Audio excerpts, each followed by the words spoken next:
साथियों, अब मैं जैसे आपसे चर्चा कर रहा हूं कि राष्ट्रपति ने यूक्रेन के खैरसोन इलाके में सीक्रेट विजिट की है, तो यह बनने योग्य बात है कि खैरसोन है कहां। देखिए मैं आपको तस्वीर दिखाता हूं यूक्रेन की। यह तस्वीर अपडेटेड है 9 मार्च तक की, उसके बाद की अपडेटेड तस्वीर बाहर नहीं आ पा रही है। इसे एक बार देखें तो यहां पर यह जो आपको हल्का सा पिंक कलर का क्षेत्र दिखाई दे रहा है, जिसमें आपको क्रीमिया, मेलिटपोल, मैरियोपोल, डोनास्क, लुहांस्क दिखाई दे रहे हैं, इसी में एक क्षेत्र आपको यहां दिखाई दे रहा है, दैट इज खैरसोन।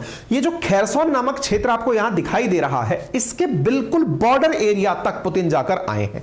अच्छा, खैरसोन के साथ साथ ये जो आपको वॉयलेट कलर का क्षेत्र दिखाई दे रहा है, यूक्रेनियन फोर्सेस ने इन क्षेत्रों पर अपना कब्जा कर लिया है, ऐसा कहा जा रहा है। इन दोनों क्षेत्रों में अगर एक तरफ आप खैरसोन देखें तो आप इधर देखिए, इन दोनों के बीच में आपको एक नदी सी जाती हुई दिख रही है, एक खाड़ी सी बनी हुई है, गल्फ जैसी।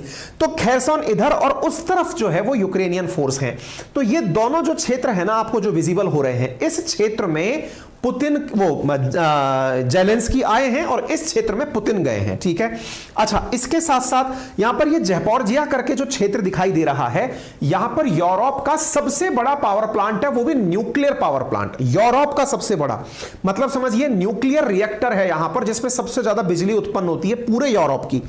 ऐसी स्थिति में ज़पोरिज़िया पर सैन्य कब्जा तो कर रखा है रशिया वालों ने, और इसके अंदर जो मशीनें चलाने वाले लोग हैं वो है यूक्रेन का। और सुनिएगा, इस पर पूरी जो निगरानी रख रहा है वो है रोसाटम। जैसे समझिए इंडिया के अंदर अगर हम बात करें तो हमारे यहां पर जैसे इसरो जो काम करता है वो सैन्य क्षेत्र के अंदर काम करता है, बार्क जो है वो एटॉमिक क्षेत्र के अंदर काम करता है। ऐसे ही रशिया के अंदर रोसकॉस्मोस जो है वो स्पेस के बारे में काम करता है, रोसाटम जो है वो न्यूक्लियर के बारे में काम करता है। तो रोसाटम जो है ना वो ज़पोरिज़िया के अंदर अपनी निगरानी रखे हुए हैं, लेकिन वर्कर अभी भी यहां पर यूक्रेन के ही काम कर रहे हैं। ऐसा क्यों? क्योंकि यहां से इलेक्ट्रिसिटी की सप्लाई अभी भी यूक्रेन में हो रही है, लेकिन चारों तरफ कब्जा इसके रशियन फोर्सेस का है। अमेरिका इस बात से तिलमिलाया हुआ है कि कहीं ऐसा ना हो कि इस क्षेत्र में जो न्यूक्लियर प्लांट है वहां पर पुतिन जाकर या फिर रोसाटम के जो अधिकारी हैं वो जाकर के टेक्नोलॉजी को समझ लें। कौन सी टेक्नोलॉजी? क्या ज़पोरिज़िया किसी और ने बनाया है क्या? जान लीजिए, ज़पोरिज़िया आज का नहीं है, यूएसएसआर के टाइम का है, सोवियत रूस ने ही इसे बनाया था, लेकिन वर्तमान में जो इसकी क्षमता है उसको बढ़ाने में अमेरिका का बड़ा योगदान है। अमेरिकी टेक्नोलॉजी इसमें लगी हुई है, जिससे अमेरिकियों को डर है कि कहीं रशिया जो है वो इनकी टेक्नोलॉजी ना सीख जाए। हालांकि रशिया अपने आप में काफी संपन्न और शक्तिशाली राष्ट्र है, लेकिन फिर भी जो उनका डर है वो उन्होंने अपने द्वारा भाषण में कह दिया है, वो बस अपने द्वारा धमकाने की बात है जी।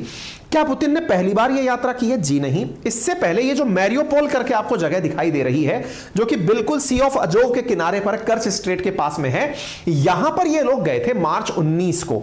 यानी कि पुतिन यात्रा तो कर रहे हैं, लेकिन फ्रंट लाइन पर यात्रा करना यह अपने आप में बड़ी बात मानी गई है। इसके ऊपर प्रतिक्रिया तो आना लाजमी था। माना जा रहा है कि यहां पर लोगों के पास जाकर पुतिन उनका हौसला अफजाई कर रहे हैं। किसी का यह कहना है कि पुतिन ने यहां जाकर कहा कि मुझे सैनिकों की राय जानना जरूरी था, इसलिए मैं वहां पर गया, जंग में अभी और हालात कैसे होंगे इस बारे में गया, और यहां जाकर इन्होंने कुछ इस प्रकार की जो चीजें हैं वो अपने सैनिकों को भेंट करी हैं, जो कि रशिया का ऑर्थोडॉक्स आइकन माना जाता है। ये इन्होंने अपने द्वारा उन लोगों को एज ए भेंट दिया है।